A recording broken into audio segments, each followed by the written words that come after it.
Bonsoir, je suis Barthélémy Jobert, le président de Paris-Sorbonne, et je vous souhaite la bienvenue dans cet amphithéâtre Richelieu, au cœur de notre université, pour cette conférence inaugurale de la 6e édition de l'université d'été de Sorbonne Université, dont est membre Paris-Sorbonne. Je suis heureux de vous accueillir. Nos étudiants sont partis, il y en a d'autres qui reviennent. C'est vous, c'est un public différent, c'est un public aussi plus international. Je suis d'autant plus heureux que pour moi et pour les équipes de Paris-Sorbonne qui ont préparé cette université d'été, et que je remercie ici aussi bien le personnel administratif que les enseignants-chercheurs qui vont vous parler dans les prochains jours, les prochaines semaines.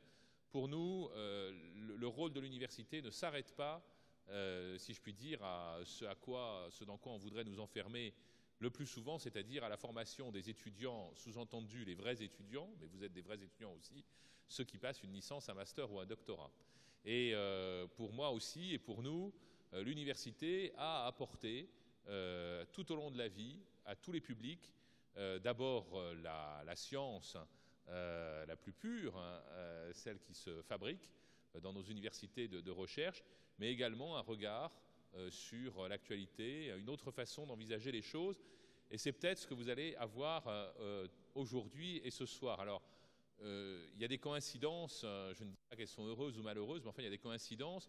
On a l'impression que toute cette soirée aura été bâtie autour des relations de l'Angleterre et de l'Europe, puisque nous avons maintenant l'Angleterre et la France, et tout à l'heure, le concert des Sorbonne Scholars nous emmènera du côté de l'invincible Armada avec un concert Angleterre-Espagne. Alors, c'est là les redoutables heures et malheurs de l'actualité, mais croyez bien que quand nous avons mis en place cette séance, nous ne savions pas quand est-ce qu'elle, enfin nous savions quand est-ce qu'elle arriverait, mais nous n'avions pas imaginé qu'elle pourrait avoir autant de résonance avec l'actualité. Et c'est là où le rôle de l'université, de notre université, apparaît pleinement. Pourquoi est-ce que nous avons choisi Shakespeare et la France? Bon, Shakespeare, comme vous savez, il y a un anniversaire cette année, mais est-ce qu'on a besoin d'anniversaire pour comprendre, pour savoir que Shakespeare est l'un des plus grands dramaturges? Je ne dis pas le plus grand dramaturge, je me ferai immédiatement des amis et des ennemis, mais l'un des plus grands dramaturges qui ait jamais existé, et dont les textes sont encore aujourd'hui de la plus grande actualité et de la plus grande force, en supportant, au sens fort du terme, toutes les mises en scène, des lectures, des relectures, aussi bien littéraires, philosophiques que de mise en scène que nous connaissons ou que nous aimerions connaître, et ceci jusqu'au cinéma. Le château de l'araignée, c'est au Japon, mais c'est Macbeth. Donc il y a là une universalité qui n'a pas besoin des commémorations pour vous être présentée ce soir. Et vous imaginez bien que dans une université comme la nôtre, où le département d'anglais est un des plus forts qui existent en France et une des plus grosses composantes de notre université, Shakespeare tient une place de choix, et la recherche sur Shakespeare également. Et vous aurez donc l'occasion d'entendre dans un instant un des grands spécialistes de Shakespeare, car il en existe aussi en France, qui viendra vous dire ce que lui retient de ces rapports entre Shakespeare et la France, au-delà d'Henri V et de ces liens forts entre la France et l'Angleterre. Mais il se trouve que, et là vous me permettrez d'être un tout petit peu personnel, le professeur que vous allez entendre a une passion qui est celle de la musique ancienne. Et il a créé ici, ce qui montre bien combien la vie universitaire peut être riche, un groupe musical qu'on appelle les Sorbonne Scholars, un peu sur le modèle des, enfin pas tout à fait, mais enfin sur le modèle des manécanteries anglaises. Alors nous n'avons pas de jeunes enfants qui chantent pour nous, c'est nous qui chantons, et donc des étudiants, des enseignants-chercheurs, des chercheurs, des personnels de l'université, ceci depuis maintenant une quinzaine d'années. Et puis ce qui au départ était consacré à la voix s'est étendu à toute la musique ancienne, ce qui fait que nous avons aujourd'hui un ensemble de musique baroque, en dehors de l'UFR de musicologie d'ailleurs, qui a le sien propre dans toutes nos formations orchestrales et musicales. Et cet ensemble a ceci de particulier que, bon, son premier rôle, et sa première vocation, c'est de faire de la musique et de la faire entendre. Mais c'est également d'être lié à la recherche, et c'est ainsi que, avec les recherches menées par certains membres de cet ensemble, les Sorbonne Scholars ont pu, ces dernières années, recréer ou donner des premières auditions modernes de partitions anciennes qui avaient été déchiffrées ou retrouvées dans les bibliothèques. Comme quoi, vous voyez, l'activité de la recherche trouve immédiatement des applications qui touchent le grand public, parce que vous n'avez pas besoin de savoir que telle œuvre a été enfouie dans la poussière d'une bibliothèque néerlandaise pendant 4 siècles avant d'être retrouvée.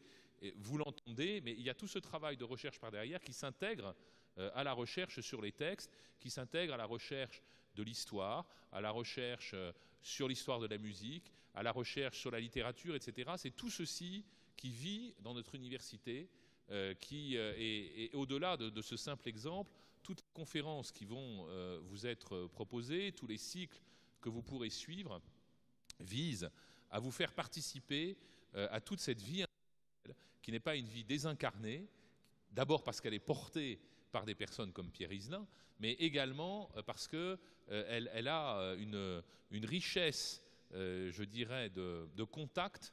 Elle provoque immédiatement discussion, réflexion avec nos étudiants, entre nous, mais avec vous. Et c'est ce que je vous souhaite dans les cycles que vous allez suivre, c'est de pouvoir d'abord être au plus près de la recherche en train de se faire, du savoir en train de se constituer, mais également de sa transmission, et puis de pouvoir discuter avec ceux qui le produisent et qui le transmettent. Le professeur, j'en suis un, il n'existe que parce qu'il y a quelqu'un pour l'écouter ou quelqu'un pour le lire, et je dirais que notre bonheur, c'est quand nous recevons aussi de ceux qui nous écoutent ou de ceux qui nous lisent. La force de la transmission, elle est dans le dialogue. Pendant l'année, nous avons un certain type d'étudiants. Pendant l'été, nous en avons d'autres. Ça n'est pas tout à fait le même dialogue, mais c'est un dialogue quand même. Je vous souhaite de le faire vivre. N'hésitez pas, parce qu'ils sont là pour ça, à interpeller, à interroger, à discuter avec ceux qui sont venus vous transmettre leur passion, parce qu'au fond, c'est cela. Et puis, repartez avec un peu plus de richesse intellectuelle, plus de richesse humaine supplémentaire, et dites-vous que la Sorbonne, c'est cela aussi. Vous êtes des étudiants en Sorbonne, vous êtes des étudiants de la Sorbonne. Sachez que l'an prochain, nous ferons encore mieux, parce que chaque année, cette université d'été prend de plus en plus d'ampleur dans les programmes qu'elle offre. Et c'est ainsi que cette année, nous avons des partenariats que nous n'avions pas auparavant. Le British Council, qui est donc partenaire de toute une série de nos conférences. France Culture, avec qui nous avons un autre partenariat pendant l'année. Sans vouloir vous dévoiler ce que nous sommes déjà en train de préparer pour l'été prochain, disons que d'autres grandes institutions culturelles parisiennes se mettront dans la danse. La Paris-Sorbonne est la seule université en France et dans le monde à avoir des partenariats avec le Louvre, la Bibliothèque nationale, le Musée du Petit Palais, le Versailles et prochainement le Centre Pompidou. Nous avons déjà l'IRCAM. Donc vous voyez que c'est tout ceci que nous voulons faire vivre, que nous ferons vivre. Un dernier mot. Vous êtes ici dans les murs de la Sorbonne, mais il y a une Sorbonne hors les murs. Donc je vous invite, parce que nous en sommes déjà au 2e cours, et il y en aura un à peu près tous les 2 mois dans la prochaine année, à aller sur une plateforme américaine, mais où nous donnons nos cours pour l'instant en français, bientôt en anglais, probablement en espagnol par la suite. Il y aura plusieurs versions. C'est la plateforme EDX, où Paris-Sorbonne donne des cours en ligne. Le premier, ça n'était pas Shakespeare, Pierre, c'était Molière, puisque nous avons eu un cours sur le théâtre classique français, Molière, Corneille, Racine. Suivi, c'est le cours qui a lieu actuellement, mais les cours sont archivés et vous pouvez les reprendre, sur philosophie, les philosophes grecs et le christianisme.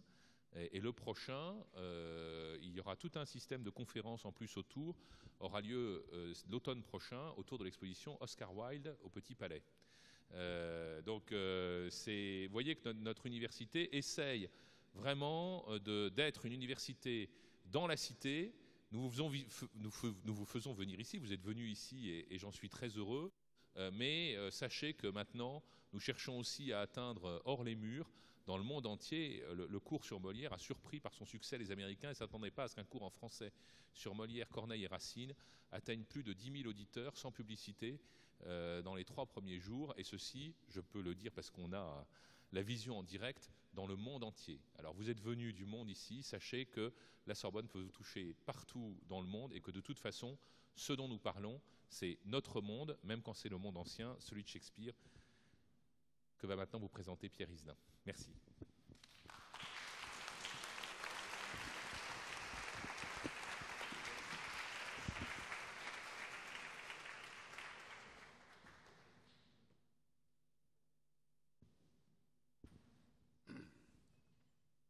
Monsieur le Président, chers collègues, Mesdames et Messieurs, après une présentation aussi généreuse, je crois que je n'ai plus qu'une chose à faire, c'est comme les Français à Azincourt, d'étaler. Et donc, je vais essayer d'être à la hauteur des propositions qu'a faites le Président et peut-être vous dire un petit peu comment les choses se passent dans le temps. Parce que ceci est le premier épisode de 4 épisodes. Le premier, donc, c'est Shakespeare et la France, sur laquelle je vais essayer de vous montrer à quel point les relations entre l'Angleterre et la France sont soumises à des aléas. Et que les politiques culturelles des 2 pays peuvent aussi suivre les aléas des relations politiques. Et la cote Shakespeare peut varier aussi en fonction des relations entre les 2 pays. On verra ça notamment à travers la relation très étrange de Voltaire et de Shakespeare au cours du XVIIIe siècle. Je voudrais vous dire donc que ce premier match, en quelque sorte, France-Angleterre, sera suivi ce soir, dans un contexte également de compétition sportive, par un autre match, autrement plus violent, celui de l'Espagne et de l'Angleterre. Nous parlons donc d'une période, la période de Shakespeare, où l'Angleterre est menacée. Elle est menacée de toutes parts parce que tout simplement l'Espagne est partout. Et donc enserrée sur son île par la mer et protégée par cette mer qui sert de mur de protection, l'Angleterre est un peu assiégée. Et 1588, c'est le thème du concert qui sera donné ce soir par les Sorbonne Scholars, montre comment les musiciens ont appréhendé en quelque sorte ce conflit qui a duré très longtemps puisqu'il ne s'est soldé que sous Jacques Ier, après la mort d'Élisabeth Ier. Comment donc ce conflit a été célébré et en même temps comment les inquiétudes de part et d'autre ont été exprimées sur le mode musical. Donc ce soir, je vous invite à assister à cette compétition musicale entre l'Espagne de Philippe II et l'Angleterre d'Élisabeth Ier. Jeudi prochain, même lieu, même heure, et si j'ose dire, même punition, une conférence là sur Shakespeare et la musique, puisque l'une des grandes différences entre le théâtre français et le théâtre anglais de la même période, c'est évidemment que le théâtre anglais admet, invite et en quelque sorte augmente même sa participation musicale et sera suivie donc, conférence qui sera suivie d'un concert des musiques de scène de Shakespeare sur instruments anciens. Voici donc le premier des 4 épisodes auxquels nous vous invitons et où je vais essayer de décrypter une relation complexe de ce qu'on pourrait appeler, selon la formule de Julia Kristeva, une enamoration. Vous savez, ce mot qui a été forgé pour décrire le phénomène amoureux. Le phénomène amoureux, c'est toujours quelque chose qui représente 2 entités, 2 concepts contraires, la haine, évidemment l'amour. Dans l'énamoration, il y a d'abord la haine. Et dans la haine, il y a évidemment des haines ancestrales. Car l'anglais et le français sont des ennemis héréditaires, c'est bien connu. Le conflit a duré 114 ou 115 ans et donc laisse des traces dans les mémoires collectives. Je vais donc vous parler des représentations de la guerre de 100 ans dans l'épopée shakespearienne. Et puis, dans un deuxième temps, je vous parlerai de la manière dont la France adopte, s'approprie, traduit, met en scène Shakespeare, très tardivement par rapport au reste de l'Europe d'ailleurs, et comment même cette appropriation est teintée de regrets. Il suffit de consulter les écrits de Voltaire pour voir à quel point il s'est repenti d'avoir fait connaître Shakespeare en France. Et puis, ce qu'on appellera plus tard cette bardolâtrie au XIXe siècle avec Hugo. Dans un troisième temps, si j'en ai le temps, je vous parlerai du monde du théâtre et comment le monde du théâtre s'est lui-même approprié Shakespeare jusqu'à hier au soir, hein, avec des mises en scène très originales pour la plupart, et en tous les cas, des prises de position qui sont souvent des prises de position liées à une certaine esthétique de la scène. Tout d'abord donc, le Shakespeare de son temps, Shakespeare et la France, lorsque il représente donc sur la scène une France un peu complexe, ambiguë, ambivalente. Les représentations de la France dans le théâtre de Shakespeare sont, dans l'ordre chronologique des pièces, liées à la guerre de 100 ans. C'est d'abord, évidemment, des pièces comme la première partie d'Henri VI. On estime que cette pièce a pu être écrite en collaboration avec Thomas Nashe. Alors, je signale cela parce que Thomas Nashe a parlé aussi de cette pièce. Alors, je dénoue tout de suite la parenthèse. Le théâtre est l'objet d'attaques virulentes. Il faut bien comprendre que lorsque Shakespeare commence à produire sur la scène des pièces, il y a une série de pamphlets, de traités, d'écrits qui attaquent le théâtre au motif de son immoralité, d'abord, au motif également du travestissement. Je rappellerai, je pense que tout le monde en est conscient, que les troupes de l'époque, les troupes professionnelles de l'époque, sont entièrement constituées d'individus mâles. C'est-à-dire que Desdémone est un jeune garçon, que Viola est un jeune garçon, etc. Et donc, ce travestissement, au nom d'écrits bibliques et de Deutéronome, évidemment, est condamné par la clique des puritains, enfin celle qu'on appelle les puritains maintenant. Donc, à plusieurs titres. D'abord parce que le théâtre est un divertissement d'oisifs, c'est aussi le divertissement de personnes qui échappent ainsi à leur maître, ce qu'on appelle les masterless men. À différents autres titres aussi au titre que le théâtre importe de la musique. Alors, la musique est déjà une espèce de diable, mais alors la musique importée sur la scène, c'est du diable au carré, si j'ose dire. À plusieurs titres, donc, le théâtre est attaqué. Et Thomas Nashe, dont j'ai évoqué le nom tout à l'heure, et qui a probablement collaboré au moins à l'acte 1 de la première partie d'Henri VI, est en même temps celui qui, de manière un peu marginale, défend le théâtre. Et quel est l'argument principal de cette défense du théâtre? On retrouvera d'ailleurs cet argument dans un texte de 1612 de Thomas Heywood qui s'intitule An Apology for Actors. L'argument principal, c'est que le théâtre est un outil mémoriel qui permet de mettre en valeur la nation, ses héros, bref, toutes les vertus qui constituent l'Angleterre. Et le héros des héros, bien entendu, c'est Talbot.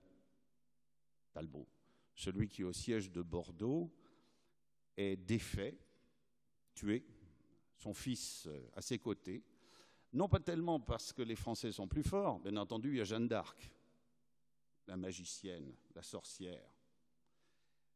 Évidemment, il y a cette aide du surnaturel qui défait Talbot. Mais politiquement, ce n'est pas Jeanne d'Arc qui l'emporte. C'est les Anglais qui, divisés dans leur sein, n'arrivent pas à aider Talbot au siège de Bordeaux et donc créent ainsi les conditions d'une discorde qui devient fatale à l'Angleterre. L'Angleterre unie ne peut pas être vaincue, même par une sorcière. L'Angleterre désunie, je crois que les exemples contemporains, ne résistent à rien. Aucune allusion personnelle, bien entendu. Le théâtre de Shakespeare montre à l'évidence que la nation est essentiellement une question d'unité. Je parle d'une période où la notion même de Britain, de Great Britain, n'existe pas. Le rêve de Jacques Ier, le rêve d'un Royaume-Uni n'est évidemment qu'un rêve.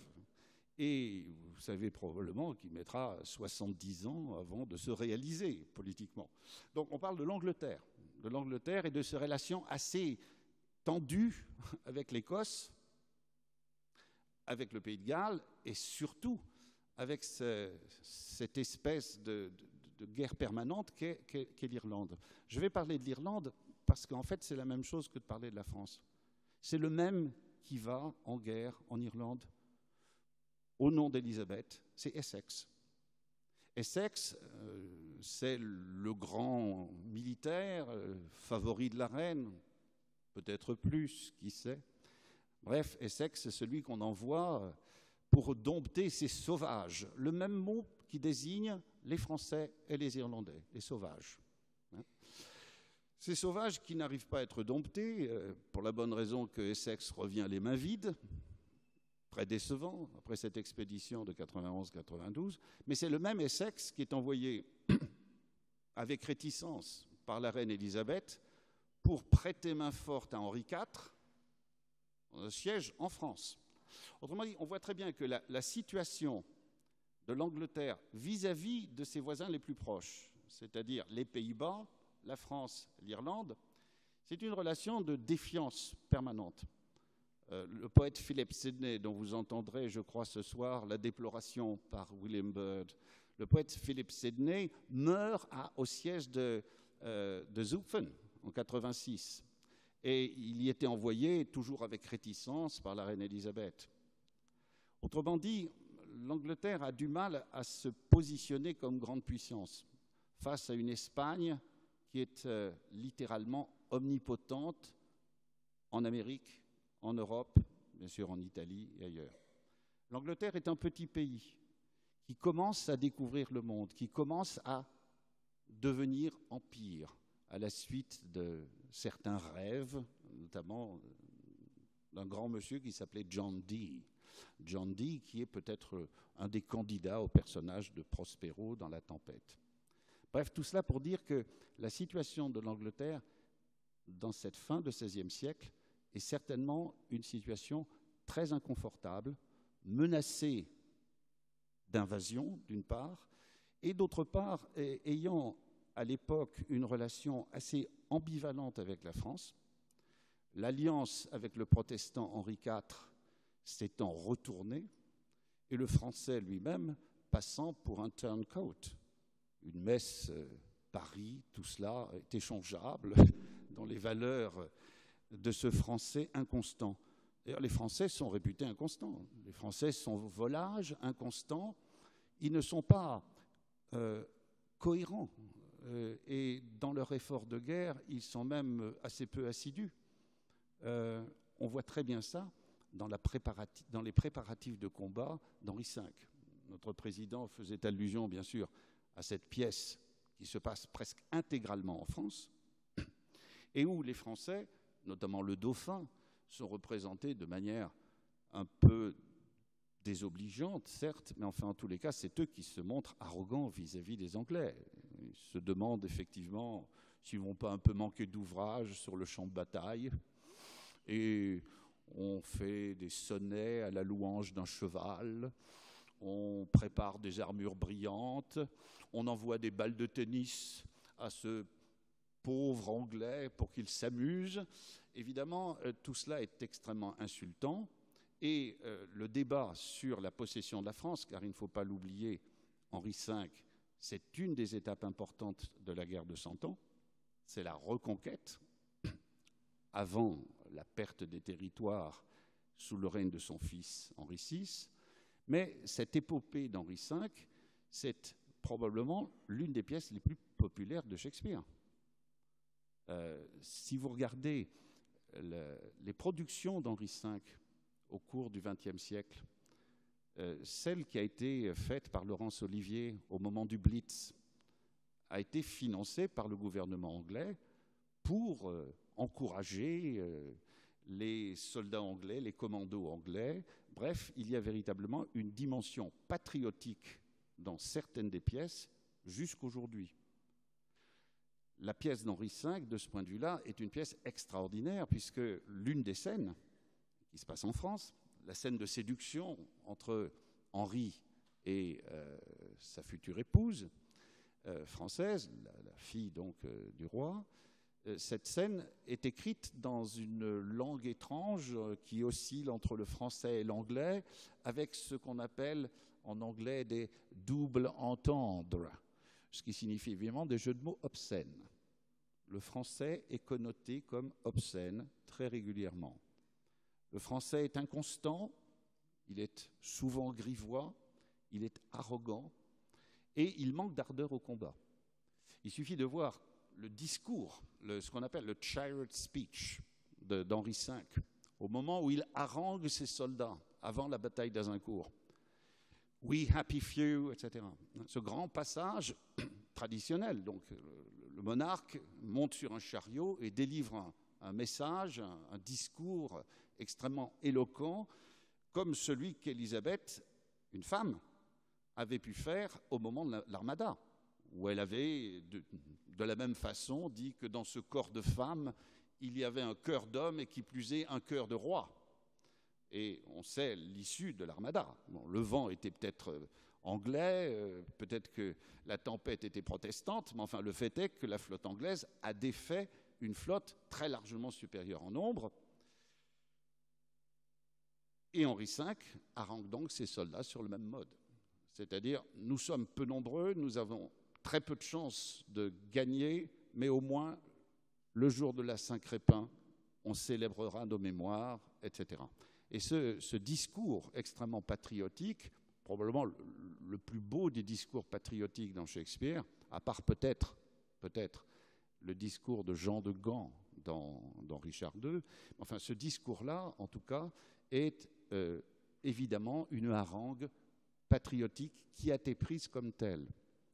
Ce que je veux dire, c'est qu'une œuvre d'histoire, une œuvre de théâtre, écrit l'histoire autant qu'elle est inspirée de l'histoire.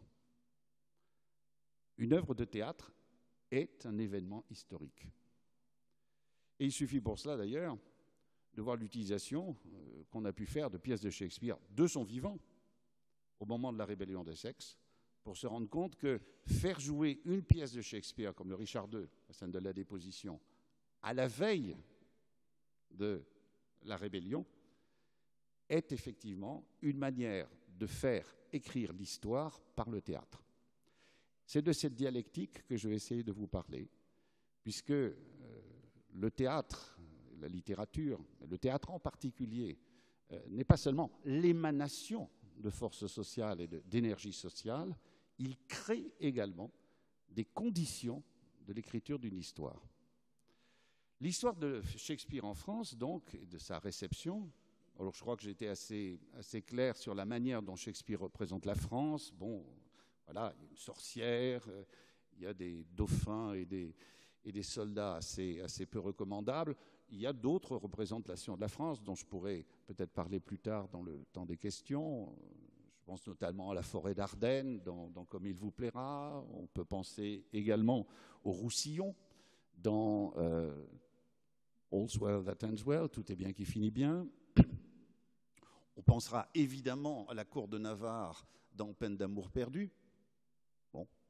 On remarquera d'ailleurs que dans ces comédies, sans faire de schématisme outrancier, la représentation de la France est régulièrement frappée du sceau de l'exil. Vous voyez, dans chacune de ces représentations, dans Comme il vous plaira, l'ancien duc prend refuge dans la forêt, vit dans une espèce d'Arcadie tout à fait charmante. Enfin, c'est un exil.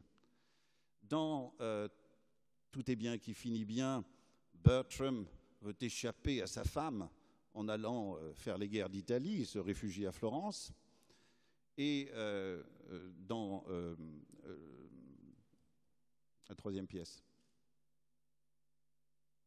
Peine d'amour perdue, le roi de Navarre et sa cour se retirent dans une espèce de vie monacale pour pratiquer la philosophie, refusant l'échange avec la princesse de France, tout en la recevant. Enfin bref, on connaît la suite.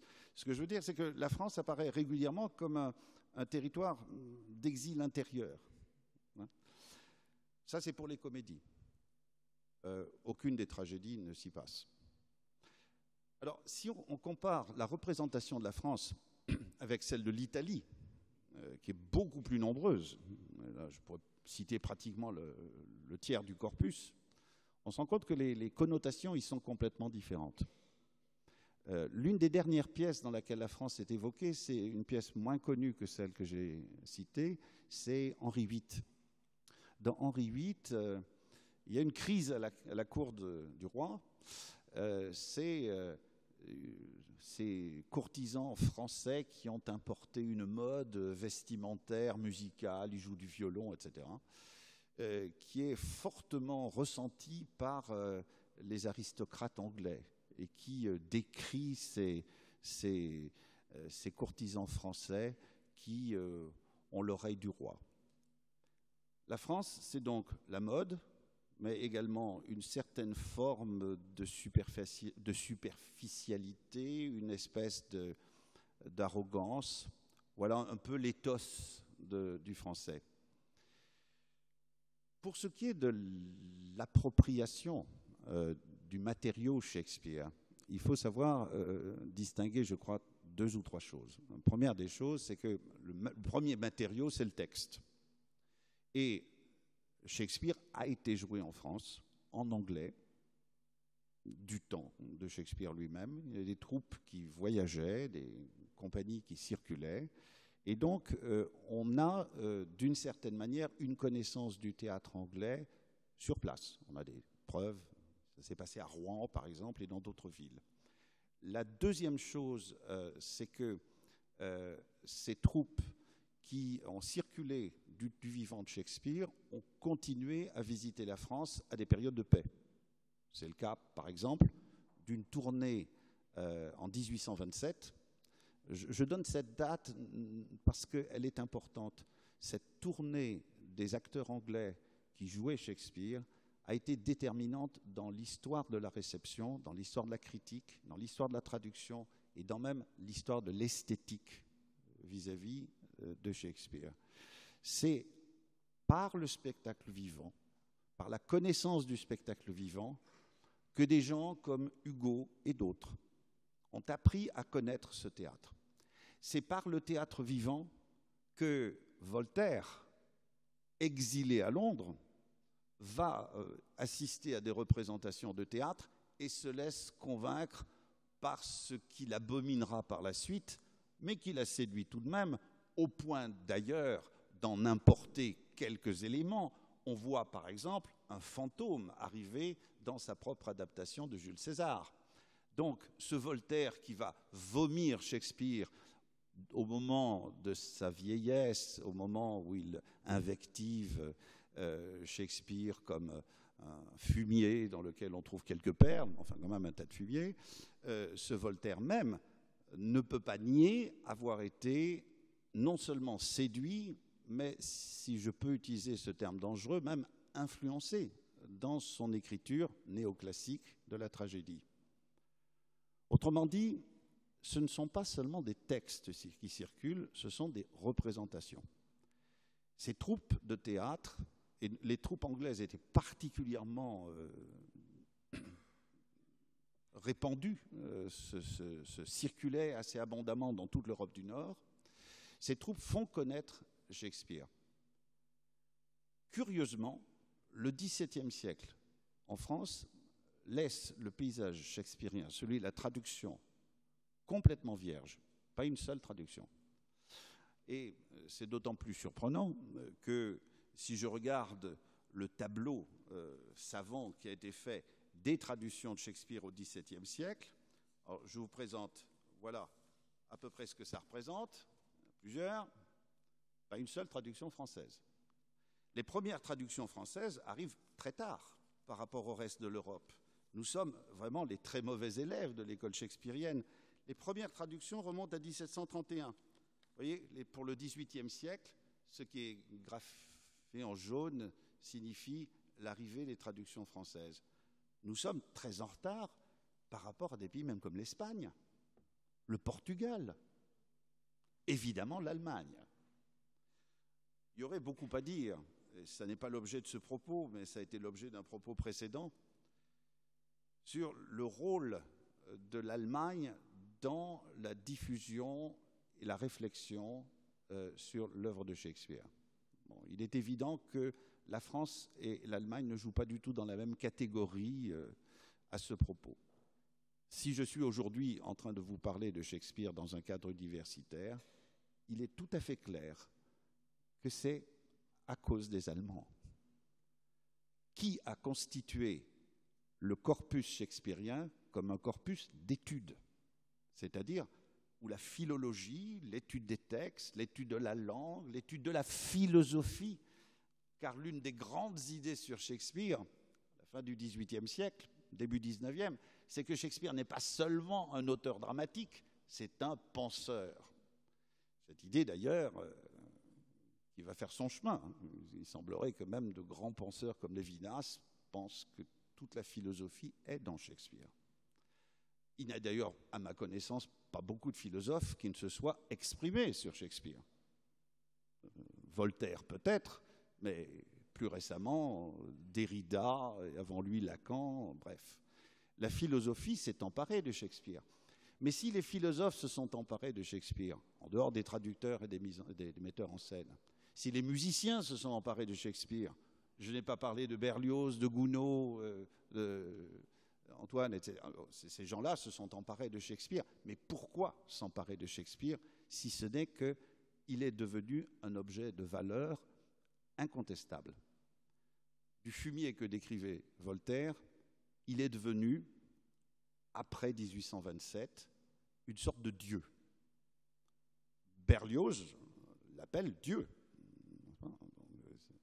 Et Hugo, dans ses emphases et ses hyperboles, n'hésite pas à le comparer au prophète de l'Ancien Testament et à le promouvoir au rang de Dieu, qui a créé le monde et qui a créé son œuvre comme Dieu a créé l'univers. Autrement dit, on assiste entre le XVIIIe et le XIXe siècle à une curieuse oscillation. On commence à traduire Shakespeare en France avec Laplace et puis le Tourneur. Et ces réactions à la traduction de Le Tourneur expliquent en grande partie l'acrimonie et l'aigreur de Voltaire. Je ne suis pas un grand spécialiste de Voltaire, mais j'ai lu en tous les cas ce qu'il a écrit sur Shakespeare au cours du temps. Et on voit très bien que sur les 4 décennies où il s'est exprimé, 3-4 décennies où il s'est exprimé sur Shakespeare, on voit un curseur qui évolue. Il découvre d'abord quelque chose d'entièrement nouveau dont il loue les vertus. Il dit préférer l'action du théâtre de Shakespeare au discours et aux palabres du théâtre français. Ça, c'est quand il est en Angleterre, 1726. Et puis il revient en France. Et là, les rigueurs du théâtre néoclassique lui imposent évidemment une attitude plus nuancée, voire hostile. Mais ce qui enfonce le clou de cette haine contre Shakespeare, ce n'est pas tant Shakespeare en tant que tel, mais c'est l'engouement que Shakespeare a suscité en France à la suite des traductions de Le Tourneur. Et je reprends le propos du président ici, le fait qu'on puisse dire que Shakespeare est supérieur à Corneille ou à Racine. Alors ça, Voltaire ne peut pas l'entendre. Non seulement il est évidemment extrêmement jaloux que son propre théâtre soit considéré comme largement inférieur à celui d'un Anglais, mais ce qu'il ne peut pas admettre, c'est non seulement cette rivalité, mais également le fait de cette hybridité qui est caractéristique du théâtre de Shakespeare. Quand il parle de perles au milieu d'un tas de fumier, il énonce un des postulats de l'art néoclassique qui est l'hostilité au mélange, l'hybridité des genres.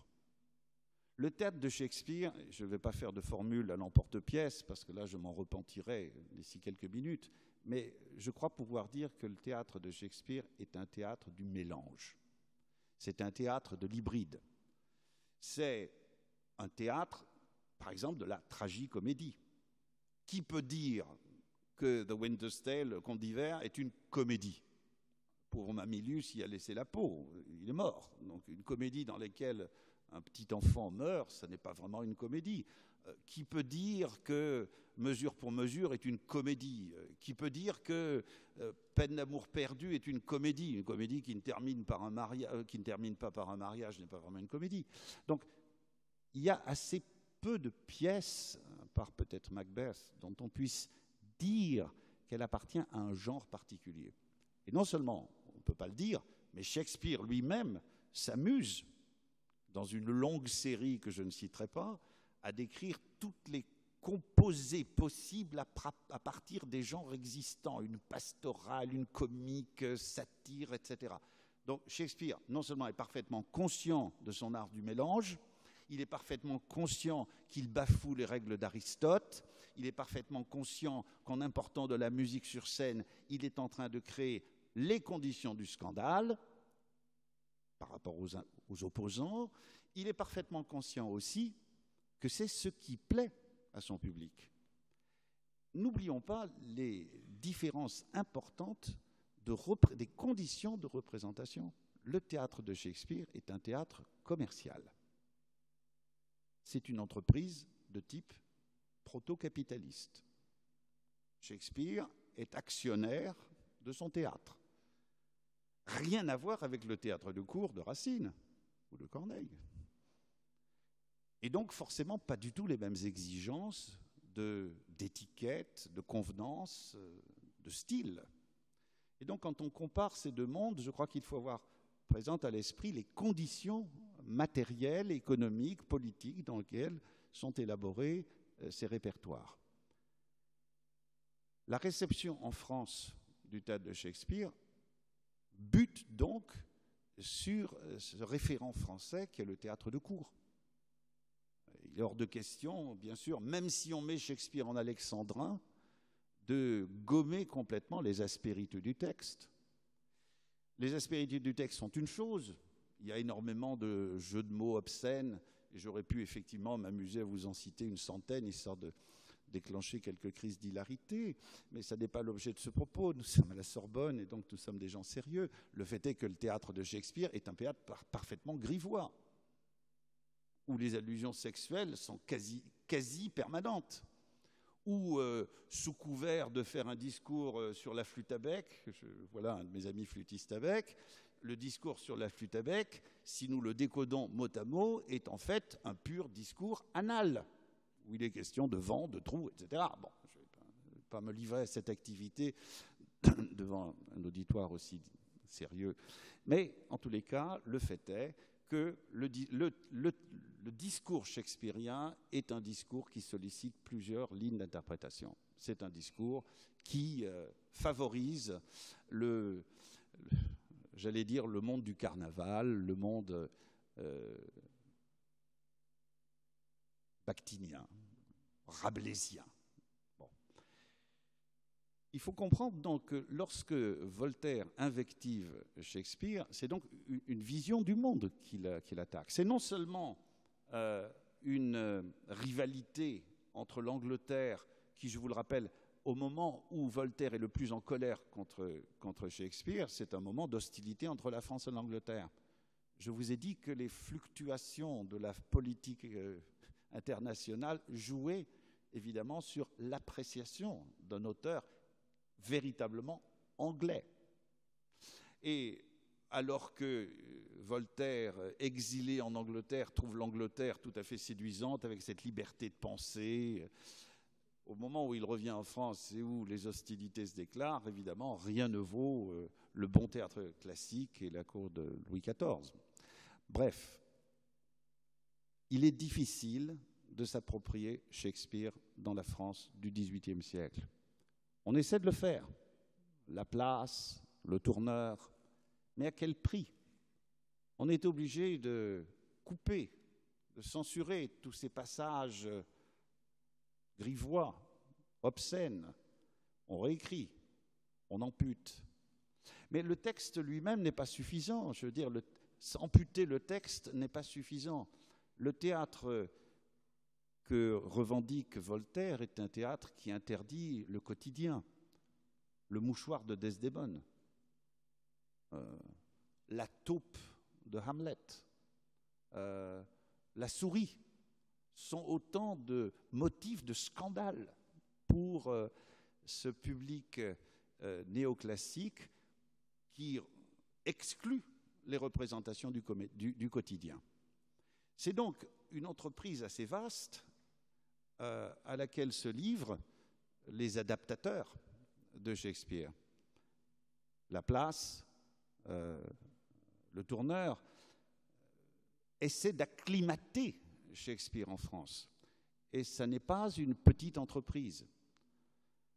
Et donc, quand on attaque, évidemment, comme Victor Hugo le fera par la suite, ces adaptateurs de lâcheté, de mollesse, il faut comprendre tout de même que ces traducteurs, ces premiers traducteurs, avaient fort à faire. Et j'en arrive donc à cette période, 1827, dont j'ai signalé qu'elle était une date importante. C'est ce moment où une troupe anglaise vient faire une série de représentations en France et où des auteurs comme Hugo sont séduits par ce théâtre. Et ce qui faisait l'abomination, c'est-à-dire le mélange, l'hybridité, l'impureté, l'incongruité, le grotesque, tout ce qui choquait le néoclassique devient, pour quelqu'un comme Hugo, qui est peut-être le héros, n'est-ce pas, de cette aventure, c'est lui qui a porté Shakespeare au plus haut, de manière peut-être exagérée, mais enfin en tous les cas, sa préface de Cromwell d'une part, et puis après ça son énorme volume qui s'appelle William Shakespeare, ce volume d'ailleurs de 426 pages, parle surtout de Victor Hugo. D'accord, bon, un peu de Shakespeare, mais c'est surtout le génie, bon. Et donc, c'est lui qui engage le combat en faveur de Shakespeare. Je rappelle qu'en Allemagne, pendant ce temps-là, il n'y a pas de combat pour Shakespeare. Il est gagné. Wieland a déjà tout traduit, tout est en ordre de marche. Les philologues allemands se sont mis au travail et ont même proposé de faire une édition en anglais, une édition critique de toute l'œuvre de Shakespeare pour concurrencer les Anglais eux-mêmes. On en est très loin en France. En France, on en a encore à balbutier des traductions qui soient à peu près exactes. Et donc intervient Victor Hugo qui, d'une part, revendique cette esthétique du mélange. Alors vous savez que ces deux grands termes sont le sublime et le grotesque. Et il défend cette idée que l'art impur, celui qui mélange le sublime et le grotesque, est l'art humain par excellence. Et donc, démontant les critiques de Voltaire, il dit à quel point il aime Gilles, le Gilles de Village, c'est-à-dire la critique qu'avait faite Voltaire à propos de Shakespeare, ce Gilles de Village. Il dit aimer autant Shakespeare que Gilles, et que cette gastrite qu'est le bon goût, Shakespeare ne l'a pas. Voilà. Le bon goût est une gastrite. On voit que le débat se situe, encore une fois, dans des zones très bactiniennes, aussi bien pour Voltaire que pour Hugo. La défense de Shakespeare par Hugo est avant tout une attaque du néoclassicisme. C'est une attaque de Voltaire. Et lorsque Hugo, évidemment, dans son William Shakespeare, revendique ces vertus que sont l'hybridité des genres, la représentation de la violence sur scène, mais également le fait de parler quotidien, le fait d'échanger en prose, car le texte de Shakespeare n'est pas seulement écrit de pentamètre iambique.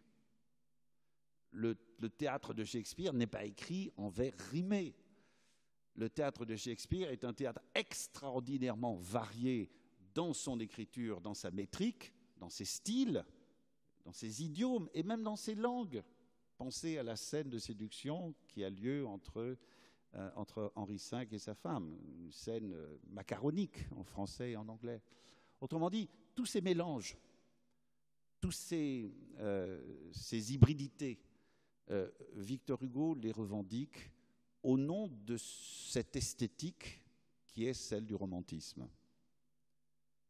Or, parallèlement, l'Allemagne élabore elle-même son esthétique du Sturm und Drang, et c'est essentiellement sur Shakespeare, non pas dans une opposition frontale comme ce qui s'est passé en France, mais Shakespeare joue un rôle déterminant dans l'élaboration de ce romantisme, de ce premier romantisme allemand. Et je pense notamment à des figures comme Schlegel, qui a joué dans l'évolution de la réception de Shakespeare un rôle extrêmement important. L'Allemagne est shakespearienne, bien avant la France, et de manière beaucoup plus structurée et savante.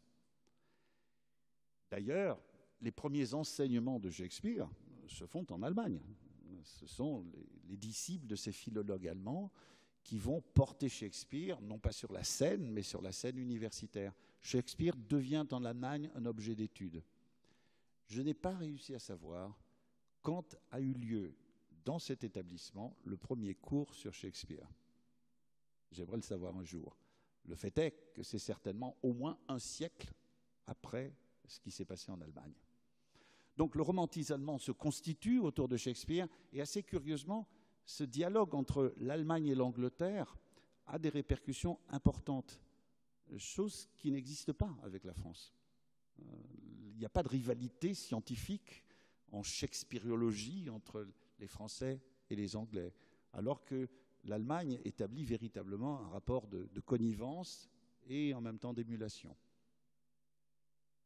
La France, donc, après Hugo, déclenche à son tour, après l'Allemagne, une période de bardolâtrie, où Shakespeare devient une idole, un dieu, comme je le disais tout à l'heure. Vigny produit sans grand succès sa traduction d'Othello. Et puis, ce sont les poètes plus tardifs, bien sûr, Baudelaire et d'autres, qui s'approprient Shakespeare. Au XXe siècle, ce sont les mises en scène aussi qui redécouvrent Shakespeare. Et là, c'est d'abord, encore une fois, un conflit.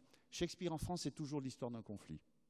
Bon, au XXe siècle, c'est l'héritage pompeux d'un théâtre traditionnel avec changement de décor, contre une option beaucoup plus populaire d'un théâtre qui voudrait justement, par sa variété, eh bien, séduire des publics beaucoup plus variés. Ce conflit de public, ce conflit de conception du théâtre, il a lieu notamment, bien sûr, dans l'élaboration même du TNP. Lorsque Villard lance le TNP, c'est avec une pièce de Shakespeare. Autrement dit, on voit bien que Shakespeare est l'outil, l'instrument qui sert à des arguments et à des disputes de type idéologique parfois, de type esthétique en tout cas. Shakespeare est un lieu d'affrontement en France. S'agit-il de mise en scène traditionnelle avec changement de plateau, ou bien faut-il aller vers des représentations plus dénudées? Et le conflit continue. Je veux dire, il n'y a pas de mise en scène de Shakespeare contemporaine sur laquelle la question de l'interprétation et donc de l'esthétique qui préside à ces interprétations ne soit pas soumise au crible. Je pense notamment au rôle important qu'a eu l'héritage brechtien en France. À la suite d'une représentation du Berliner Ensemble en France, eh bien, Brecht, donc le théoricien de la distanciation, le théoricien marxiste donc de l'idée d'une aliénation du public, etc. Toute cette théorie brechtienne est entrée en force en France après ces séries de représentations du Berliner Ensemble. Et on peut dire que depuis, il est encore une fois très facile de voir comment les metteurs en scène, français en particulier, français, s'approprient le point de vue brechtien pour monter les pièces de Shakespeare. Et c'est particulièrement sensible, bien sûr, pour les pièces historiques, qui se prêtent évidemment à des prises de position un peu politiques. Alors voilà un petit peu ce que je voulais vous dire à propos des représentations. Et je voudrais peut-être aborder maintenant la question des autres formes d'appropriation, puisque Shakespeare n'est pas seulement un homme de théâtre, ça n'est pas seulement un poète. Vous savez probablement que la traduction des sonnets de Shakespeare est extrêmement tardive. Tout le monde connaît maintenant les sonnets de Shakespeare. Ils n'ont pas été traduits avant la fin du XIXe. Autrement dit, en France, la connaissance de Shakespeare, progressivement, ça a été quelques tragédies. Et à la fin du XIXe seulement, donc très tardivement, des comédies. Pour les pièces historiques, alors là, c'est encore une autre affaire. J'aimerais savoir, j'ai essayé de trouver sur Internet, puisque ma mémoire a fait défaut, mais à quand remonte la première représentation d'Henri V en France?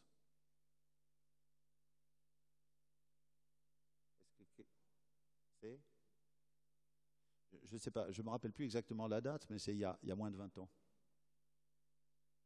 C'est une pièce écrite en 1599, traduite, jouée en Angleterre. C'est le phare des pièces historiques de Shakespeare. Je veux dire, si vous allez un jour à Stratford, comme j'y allais à l'époque tous les ans avec mes étudiants, vous n'aurez jamais une place pour Henri V. C'est la pièce qui est plébiscitée par le public anglais. Vous pouvez avoir autant de places que vous voulez pour des Henri VI, peut-être pour la deuxième partie d'Henri IV, mais pour Henri V, pas question. C'est une pièce qui est plébiscitée par les Anglais. En France, je crois pour vous dire de tête que la première représentation d'Henri V en français a eu lieu après l'année 2000. Autrement dit, il faut reconnaître que ce n'est pas spécialement flatteur pour les Français de se voir représenter vaincus à Azincourt. C'est vrai. Mais enfin, on en a vu d'autres. Je signale d'ailleurs par parenthèse une anecdote, c'est que Henri V a été joué très tardivement en France, certes, mais il existe à Azincourt, justement, un musée qui a été créé précisément pour célébrer cette bataille, un musée de technologie de la guerre, et où l'image de Shakespeare est particulièrement favorable, parce que les créateurs de ce musée se sont rendus compte que Shakespeare était celui qui avait permis de rendre célèbre cette bataille qui, sans ça, serait tombée dans l'oubli.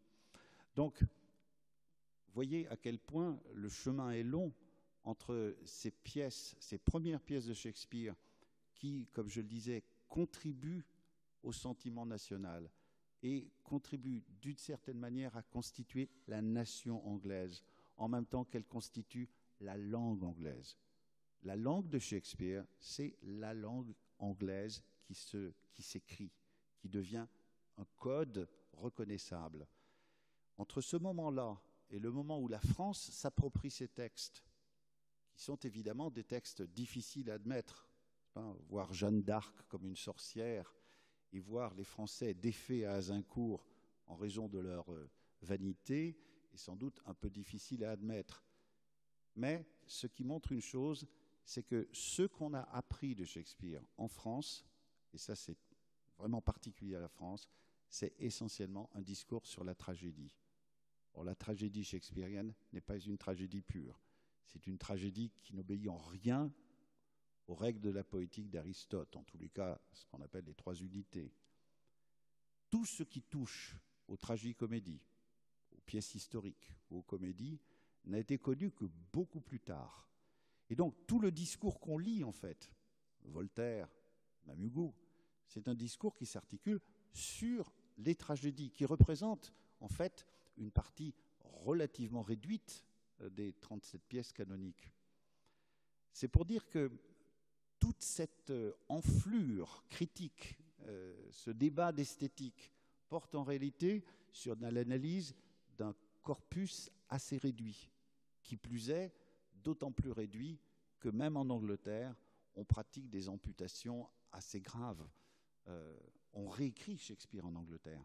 On a trop voulu souvent opposer le bon goût français, défendu par Voltaire, et puis cette espèce de goût barbare des Anglais. Mais c'est faux, car au même moment où Voltaire accuse le mauvais goût et le caractère barbare du théâtre anglais, les Anglais eux-mêmes réécrivent Shakespeare. Des pièces comme Antoine et Cléopâtre, All for Love, sont réécrites au nom du bon goût, parce que c'est beaucoup plus une période, une question d'esthétique du moment et d'attente d'un public contemporain que de véritables clivages nationaux. Je pense qu'il faudrait regarder de près la chronologie de ces critiques. Et en l'occurrence, le théâtre de Shakespeare n'a rien à voir avec le texte de Shakespeare lorsqu'il est joué au XVIIIe siècle en Angleterre. Pratiquement aucune pièce de Shakespeare n'est jouée dans le texte du Folio. Tous ces textes sont réécrits, polissés, mis au goût du jour, avec exactement les mêmes principes esthétiques et éthiques que ce que revendique Voltaire. Il faut donc voir de quel texte on parle, de quel authentique on parle, de quel original on parle. Et là encore, pardonnez-moi, je vais faire l'apologie de l'Allemagne, les premiers en Europe qui aient cherché à travailler sur le texte original, c'est-à-dire le texte du Folio de 1623, mais également le texte des quelques quartos dont on dispose. Les premiers à en parler, à les étudier, à les éditer et à les critiquer, ce sont les Wieland, les Schlegel, les Allemands. Les Français ne se sont jamais donné cette peine-là. Donc, le texte évolue énormément à l'intérieur même de la scène anglaise, avec notamment un de ses amputateurs les plus célèbres, qui s'appelle Bowdler. En anglais, on a même fabriqué un mot, Bowdlerize, qui signifie amputer un texte de toutes ses excroissances un peu vertes. Donc, le texte de Bowdler est un texte épuré, de la même façon qu'en France, on coupe le texte d'Othello. Ce n'est pas une spécificité française que d'amputer le texte de Shakespeare. En revanche, cette revendication d'un texte original, dès la période romantique, disons, fait son chemin, d'abord en Allemagne, ensuite en France. Juste pour vous donner un exemple de cette approximation des choses, Ducis, celui qui a adapté un certain nombre de pièces de Shakespeare, ne lisait pas l'anglais. Bon, donc voilà. Mon ami Jean-Michel Desprats serait sans doute horrifié, évidemment. Maintenant, les gens qui traduisent Shakespeare savent un peu d'anglais, enfin un peu. Mais Ducis, lui, ne lisait même pas l'anglais. Il a proposé des adaptations. Voilà. Donc on est effectivement dans quelque chose qui est très différent de cet esprit rigoureux de la philologie allemande, sur lequel je reviens, car je crois qu'on a toujours intérêt, quand on parle de Shakespeare en France, je crois qu'il faut considérer ce qui se passe de l'autre côté du Rhin aussi. C'est ce que j'ai essayé de faire. Et alors, un dernier aspect peut-être, je n'ai aucune idée du calendrier horaire parce que je n'ai pas le sens de la montre, mais j'aimerais vous dire 2-3 mots sur un autre type d'appropriation, qui est l'appropriation par le ballet et l'opéra. Et là, bien évidemment, c'est plutôt du côté de l'Italie que j'opposerai les réceptions européennes. Il y a en France un héros, comme Victor Hugo est le héros littéraire de Shakespeare, il y a un héros musical qui est Berlioz. Berlioz est, bon, d'abord parce qu'il a des affinités personnelles, il a quand même épousé une Anglaise, une actrice, bon, très bien, ça peut faciliter les rapports entre les peuples.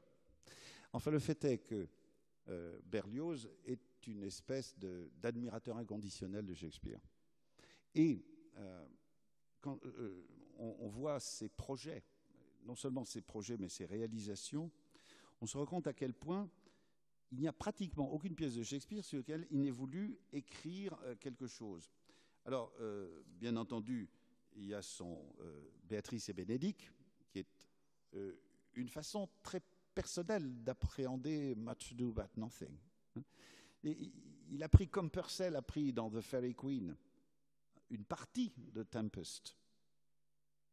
Et en a fait The Faerie Queene. De la même façon, Berlioz prend beaucoup de bruit pour rien, en découpe une petite partie qui est l'intrigue de Béatrice et Bénédict, cette espèce de duel amoureux entre gens d'esprit, et crée là une pièce assez remarquable. Bon, ceci pour dire qu'il faut connaître assez bien la pièce de théâtre pour pouvoir ainsi la disséquer. On remarquera d'ailleurs que la manière de s'approprier, c'est souvent de disséquer. Je ne sais pas si vous avez regardé, par exemple, la manière dont une pièce comme Le Songe d'une nuit d'été. Le Songe d'une nuit d'été est une pièce qui est assez facile à quadriller. C'est une espèce de ballet. Bon. Et quand on regarde comment cette pièce a été réécrite en Angleterre, en France, en Allemagne aussi, on s'aperçoit que c'est une des intrigues, un des aspects de la pièce qui a été privilégié pour focaliser l'intérêt.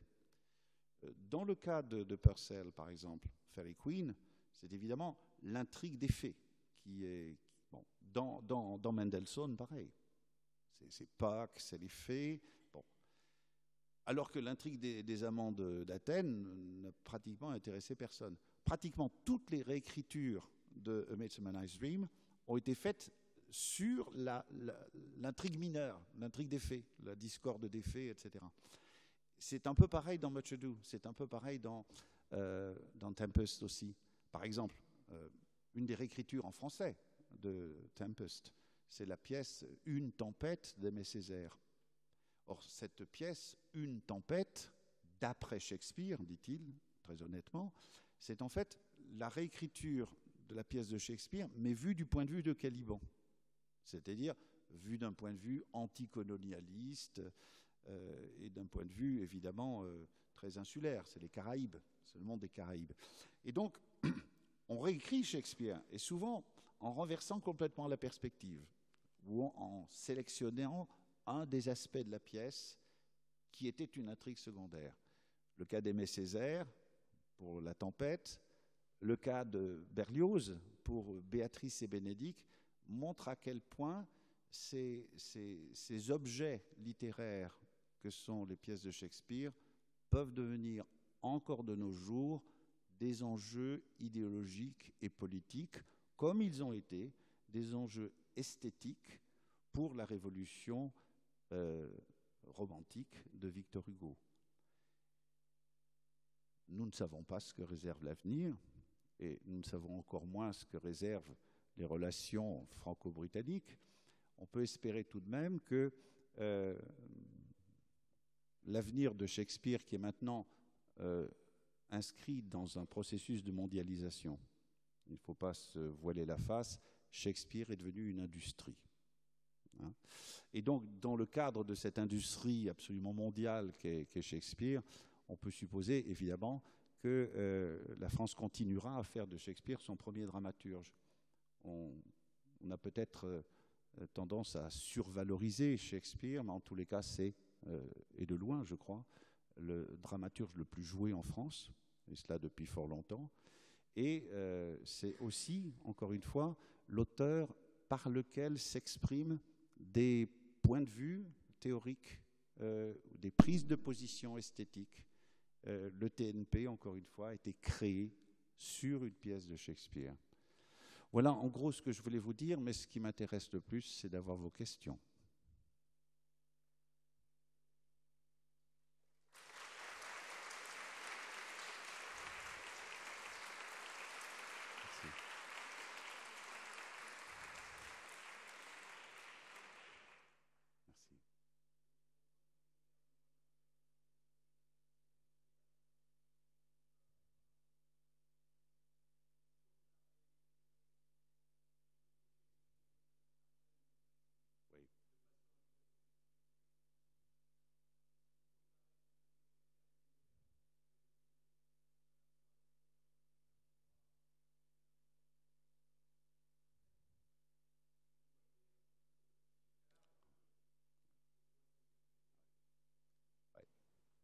je n'ai pas voulu étendre mon propos sur... Quand j'ai dit que c'était un terrain d'affrontement en France, ça vient, je crois, en grande partie de la conception même du metteur en scène, la conception qu'on a du metteur en scène. Bon. Et si on compare les pratiques théâtrales anglaises et françaises, on se rend compte à quel point les deux mondes sont différents. Comparons les choses encore une fois de manière simple. Le théâtre anglais est un théâtre commercial qui n'est pas subventionné. Pas de ministère de la Culture en Angleterre. Donc le théâtre est une activité commerciale comme une autre. En France, nous sommes dans un système différent. Ce qui fait que les prises de position peuvent être beaucoup plus aventureuses ici que là, et d'autre part, à part le côté un peu mesquin du théâtre commercial. Encore que les prises de position de Villard, etc., étaient de cette nature. Mais une autre chose importante, c'est que le rôle du metteur en scène est très différent ici et là-bas. L'entraînement des acteurs est très différent. Quelqu'un qui est apprenti acteur en Angleterre, c'est quelqu'un qui apprend à chanter, qui apprend à bouger, qui apprend à danser, qui apprend à se battre, etc. Ce n'est pas quelqu'un qui apprend à déclamer des alexandrins. Bon, il n'y a pas d'alexandrins. Bon. Donc on est dans des cultures de théâtre très différentes et, j'allais dire, surtout, c'est le rôle du metteur en scène. Il y a eu une crise au XXe siècle dans les écoles françaises de théâtre sur le rôle du metteur en scène, qui est soit un simple passeur, soit au contraire l'interprète, etc. Et le fait qu'on ait ce débat sur le rôle du metteur en scène, sur celui qui doit laisser les acteurs créer ou au contraire être l'interprète de l'œuvre, fait qu'on a comme ça, un champ d'interprétation, mais extrêmement vaste entre des représentations très, j'allais dire, minimalistes, platonus, c'est fait, ou au contraire des représentations extrêmement riches, réalistes, naturalistes, etc. Je me rappelle quand j'enseignais La Tempête, l'une des représentations en France a été précisément de représenter les vagues sur scène, et un peu le coût de l'opération. Quand on sait que la pièce de Shakespeare, évidemment, commence par l'évocation de ce naufrage, mais pour élaborer une espèce de fable politique. Hein. Et donc, il y a tout ce mouvement d'opposition entre des interprétations plus ou moins littérales, plus ou moins théoriques. Et, encore une fois, je crois que la grande différence, c'est quand même l'impact de Brecht. Je crois que l'impact de Brecht sur le théâtre français et sur l'interprétation de Shakespeare a été déterminante pendant les années 70, 80, etc. Je ne sais pas si j'ai répondu à votre question. Oui? Ah oui, oui, oui. Ouais. Ouais. Hmm. Hmm. Oui, oui, oui. Il est certain que Peter Brook, qui a été le directeur quand même de la Royal Shakespeare Company, donc il a quand même une espèce de certificat d'authenticité du côté anglais. Et ce qu'il fait en France, c'est effectivement, mais peut-être aussi plus aventureux que ce qu'il aurait fait en Angleterre. Parce que, bon, il y a quand même aussi, lorsqu'il vient en France, il y a quand même l'héritage de Dulin, il y a l'héritage de... C'est certainement quelqu'un qui est authentifié shakespearien par sa présence, sa direction de la compagnie anglaise, mais c'est aussi quelqu'un qui s'est beaucoup imprégné de la théorie française, ça c'est sûr.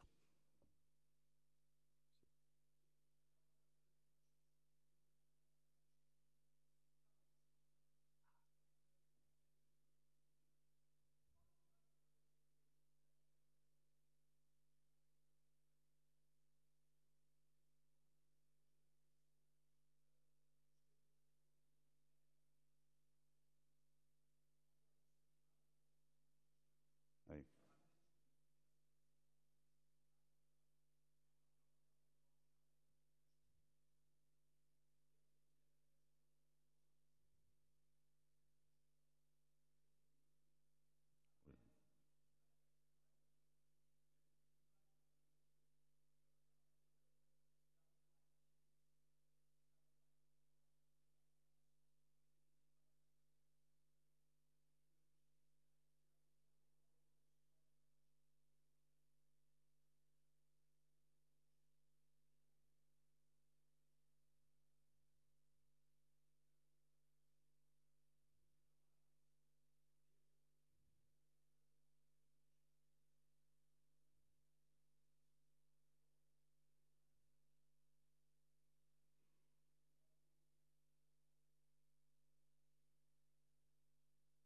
Alors, si vous m'interrogez sur Henri V, je vais vous répondre.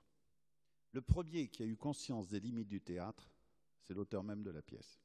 Il suffit de lire le prologue pour comprendre qu'on a là un dramaturge qui est parfaitement conscient du caractère métonymique de la scène. Comment ces quelques mètres carrés vont représenter les vastes plaines d'Azincourt? Comment une quinzaine d'acteurs va représenter les armées, etc. Donc, la mise en garde, le proleptique, est de la plume même de celui qui probablement, par cet aveu d'impuissance, par cet aveu de faibles moyens, appelle des moyens supérieurs que s'est empressé de saisir, bien sûr, Laurence Olivier, mais plus tard Branagh, dans une perspective d'ailleurs idéologiquement très différente. Si on compare les deux versions, pardonnez-moi, je vais entrer dans le détail, mais bon, Henri V, c'est quand même, au fond, la pièce qui nous intéresse le plus ici. Bon. La version de Laurence Olivier, c'est une espèce de glorification de la nation anglaise. On est petit, on est moins nombreux, mais ça va le faire. Le courage anglais, etc. N'oubliez pas que nous sommes sous le Blitz, c'est-à-dire que l'Angleterre subit une attaque un peu analogue à celle de l'invincible Armada de 88. La version de Branagh, c'est une version post-Vietnam. Donc, les désillusions de la guerre. On part la guerre au fusil, puis, la fleur au fusil, et puis on revient désenchanté. Hein. Donc, il faut bien comprendre que la prise de position vis-à-vis de la guerre dans cette pièce, qui est une pièce sur la guerre, clairement, c'est une pièce sur les atrocités de la guerre. C'est une pièce où Henri V menace à Harfleur de passer par le fil de l'épée toute personne, femme, homme ou enfant, qui résistera et qui n'ouvrira pas les portes. Autrement dit, c'est vraiment une pièce sur les atrocités de la guerre. Quand on dit que c'est une pièce héroïque, je veux bien, il faut bien comprendre que l'héroïsme, ça consiste quelquefois à trucider des innocents. Et de ce point de vue-là, la pièce montre bien comment l'assassinat des pages, parce qu'on ne peut même pas dire c'est pas la mort, c'est l'assassinat des pages, et puis, en rétorsion, l'assassinat des prisonniers, ce qui ne se faisait jamais. Les prisonniers, c'était même la raison d'être de la guerre, c'était la façon d'obtenir de la rançon. Donc, tuer les prisonniers, c'était tuer le nerf de la guerre. On voit sur scène des choses atroces. Et de ce point de vue-là, le film de Branagh met l'accent sur ces contradictions, sur ces angoisses, sur ce doute de la guerre. D'ailleurs, le film lui-même est un film qui se termine de manière un peu mélancolique, avec, vous savez, ce tédéum, bon, qui est peut-être assez glorieux, mais enfin, en tous les cas, c'est une version beaucoup plus nuancée. Donc, même le film, l'industrie filmique, produit en réalité des émanations de son temps. Et c'est, au fond, l'histoire qui écrit l'histoire, puisque l'une représente une période où l'Angleterre est menacée et a besoin d'héroïsme, et l'autre représente une période où les désillusions des guerres, les Falklands, c'était après les Falklands. Donc, après les Falklands, le Vietnam, etc., comment faire encore l'apologie de la guerre? Et les deux lectures sont soutenues par le texte avec une égale intensité. C'est ça qui est un peu déroutant dans Shakespeare. C'est que quelle que soit la théorie que vous y plaquiez, il y aura toujours un morceau de texte qui vous appuie. Regardez ce que les communistes ont fait de Timon d'Athènes. Les marxistes sont une pièce communiste, voilà, très bien. Regardez ce que les fascistes ont fait de Coriolan. Coriolan, c'est une pièce fasciste, c'est pour nous. Shakespeare est des nôtres. On a toujours cherché à s'approprier Shakespeare comme une espèce de caution artistique, philosophique ou autre, pour des mouvements de pensée qui sont, voilà, des mouvements parfois extrêmes. Il suffit de voir d'ailleurs la bataille rangée qu'il y a eu sur Coriolan à la Comédie Française dans les années 30 pour comprendre que voilà, février 34, manifestement, c'est le coup de poing. Et c'est vraiment deux factions politiques qui s'affrontent sur une lecture de Coriolan. Bon.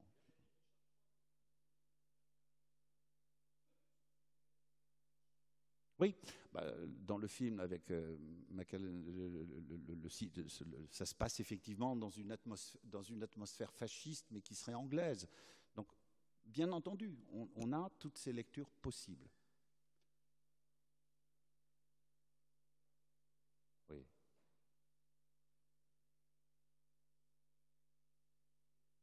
Oui. Non. Oui, oui. À l'origine, je devais parler de Shakespeare et l'Europe. Et puis, comme mon collègue de Belfast avait l'intention de parler de ce sujet-là, je me suis effacé et je l'ai laissé prendre ce sujet-là. Il est évident, je suis plutôt musicien, que les appropriations opératiques de Shakespeare, c'est un des morceaux de bravoure, évidemment, auxquels j'aurais aimé me confronter. Bien sûr. Alors de ce point de vue-là, effectivement, l'opéra français est beaucoup moins fourni. J'ai cité Gounod, Berlioz. Il y a Dussapin. Il y a Dussapin qui a écrit un Roméo et Juliette en 1988. Donc il y a quelques versions opératiques des pièces de Shakespeare, mais ça n'est pas le gros du... Ce n'est pas le gros du travail français sur Shakespeare. Le gros du travail français sur Shakespeare, ce n'est ni le film, ni l'opéra, ni le poème symphonique, c'est la réécriture, l'adaptation. C'est ça. L'appropriation théorique, ça c'est sûr. Pardon, monsieur. Vous m'éblouissez, je vous en prie. Oui, oui, absolument.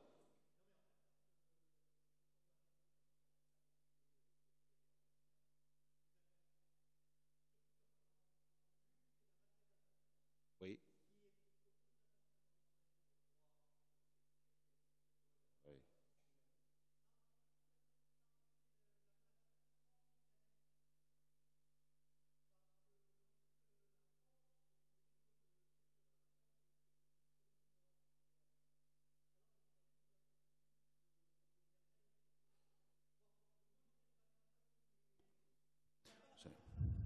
Hmm.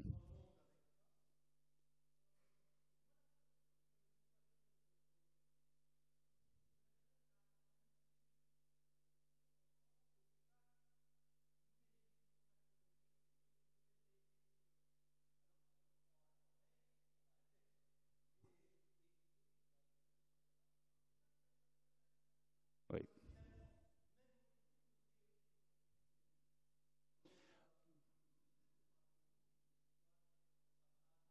Ouais.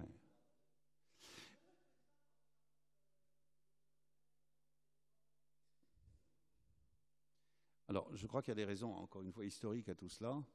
Alors, je vous laisse la responsabilité de votre propos sur le caractère plus ou moins fantasmé de l'Italie et de la France relativement. Moi, mon point de vue, c'est que la France des comédies, c'est-à-dire comme il vous plaira, Peine perdue, etc., est une France entièrement fantasmée. Hein?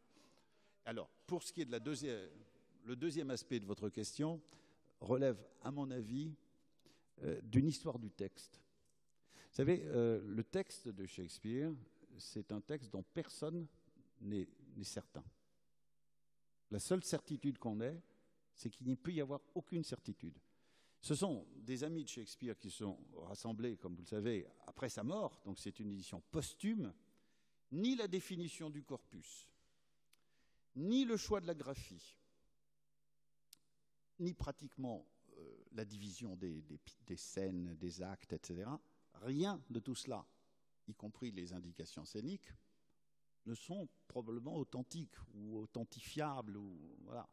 Et donc il y a eu un gros travail de confrontation avec les éditions Quarto piratées, les éditions Quarto autorisées, les compositeurs qui ont eu leur propre griffe personnelle, ce qui fait que ce texte n'est jamais arrêté. Quand on parle du texte de Hamlet, moi j'ai eu l'occasion d'enseigner plusieurs fois dans ma carrière le texte de Hamlet, je commence à dire à mes étudiants, de quel texte parlons-nous? Quel texte allons-nous acheter chez le libraire?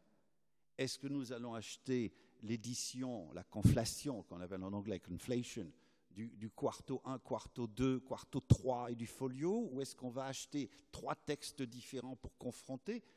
Cette question est insoluble. La preuve en est c'est que l'édition d'Oxford, qui est une des plus récentes, propose 2 textes, carrément. Pareil pour Othello. De quel texte au pluriel parlons-nous? On n'a pas du tout le même genre de problème avec Corneille, Racine et le reste. Donc il y a déjà au départ une incertitude sur le texte. Il y a une incertitude aussi sur le fait que Shakespeare ait jamais souhaité que ses textes aillent à la presse. J'insiste beaucoup sur cet aspect des choses parce qu'on a 2 politiques très différentes. Il y a celle d'un Shakespeare qui ne souhaite pas que ses pièces soient imprimées et donc qui les considère véritablement comme du théâtre, point. Les choses qu'il veut faire imprimer, il les fait imprimer. Les poèmes, les sonnets, ça va à la presse. Mais son théâtre, jamais avec son assentiment, jamais. Donc on a quelqu'un qui pourrait avoir complètement disparu de nos écrans. Imaginez que ces 3 copains ne se soient pas réunis après sa mort pour assembler ses œuvres. On serait en train de parler de Marlowe, de Chapman, de Ben Jonson, de qui vous voudrez. Shakespeare aurait pu disparaître. Il y a un côté extrêmement... Oui, et puis aussi mystérieux. Mystérieux. D'où tous les mythes qui émergent, je n'ai pas calculé exactement, ça doit être tous les 12 ans et 6 mois, il y a un nouveau candidat. Aujourd'hui, depuis 1 an, le candidat, c'est John Florio. Alors, je ne vous dirai pas ce que j'en pense, parce qu'on est là jusqu'à demain. Je n'ai rien dit, D'accord. Donc, John Florio est le dernier candidat. On a eu Bacon, on a eu le comte d'Oxford, on a eu Ben Jonson, la reine Elisabeth, enfin bref. Donc, voilà, ça contribue aussi à cette espèce de mystère Shakespeare qui alimente l'industrie Shakespeare. Il faut bien dire qu'il y a des gens qui en vivent de ces théories plus ou moins fumeuses et de ces élucubrations. Voilà. Mais ça vient aussi du fait que le texte n'est pas certain. Je veux dire, on est en permanence sur un seul meuble et on ne sait pas effectivement, quand on parle d'une pièce comme Hamlet, qui est la pièce la plus connue dans le monde entier, on ne sait pas en fait de quel texte on parle. Rendez-vous compte que dans le texte, les variations de texte de Hamlet portent sur 1/10 de la pièce. 300 lignes sur 3300, ce qui est considérable. Du coup, les perspectives qu'on a sur des personnages comme Fortinbras, etc., varient beaucoup. Voilà, c'est tout ce que je peux vous dire sur le plan historique. La fluidité vient de la fluidité. Voilà. Et ce ne serait pas la même chose pour Ben Jonson. Ben Jonson, le contemporain et rival de Shakespeare, veille à la virgule près.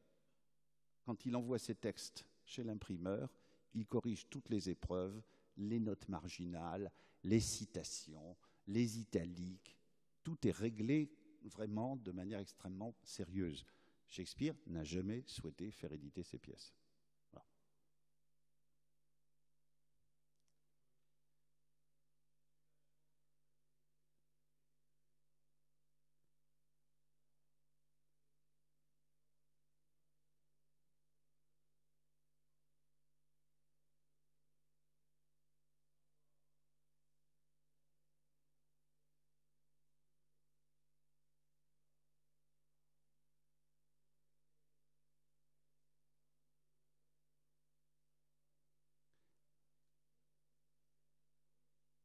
Oui, vous parlez de quelle pièce?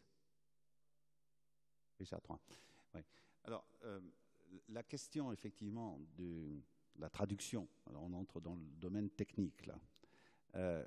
Le problème de la traduction du Printemps-Maître iambique est une question qui anime le débat des Shakespeariens depuis fort longtemps. Nous, notre vers de référence, c'est l'alexandrin, 12 syllabes, rimé. Le vers de référence, et Richard III, de ce point de vue-là, est une des pièces qui est la plus régulière en termes métriques. C'est un schéma beaucoup plus souple qu'on appelle le vers blanc, rien à voir avec l'insecte. Hein. C'est blank verse, c'est-à-dire un décasyllabe avec 5 accents, mais non rimé, ou du moins rimé de manière un peu aléatoire. Et par rapport à la souplesse dont on parlait tout à l'heure, le pentamètre non rimé, le vers blanc, et l'alexandrin rimé, il y a un monde. Et différentes tentatives ont été faites, notamment de rendre le décasyllabe par un décasyllabe français. Simplement, il faut savoir que là, on est obligé de faire des amputations. Parce que l'anglais dit en 10 syllabes autant ou plus que le français en 12, parfois 14. Et donc, pour avoir essayé à mes dépens de traduire du pentamètre et de faire tout loger en 12 syllabes, c'est un exercice en fait assez ascétique. Ouais. Donc, il y a aussi la langue. La langue a son exigence, si vous voulez. Et lorsque vous parlez de niveau de langue, il est évident que le niveau de langue de l'alexandrin rimé n'a pas grand-chose à voir avec la souplesse du pentamètre du vers blanc. Là aussi, la transposition ne joue pas sur le plan culturel, parce qu'on n'a pas du tout la même appréhension des choses. Madame.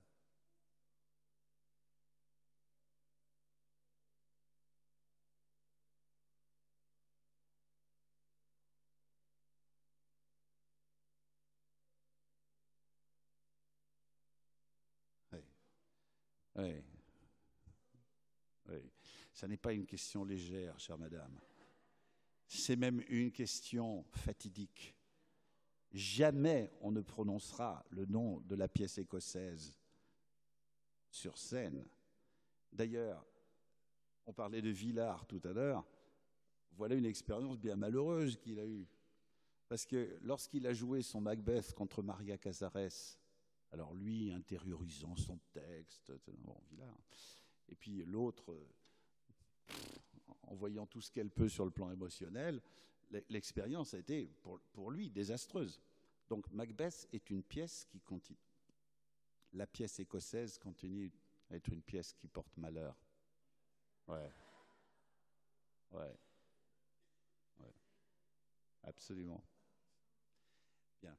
Je crois, chers amis, que je vais devoir aller accorder ma viole. D'ailleurs, je crois qu'on m'appelle. Donc, peut-être à tout à l'heure, pour ceux d'entre vous qui nous feront l'amitié de rester. Merci.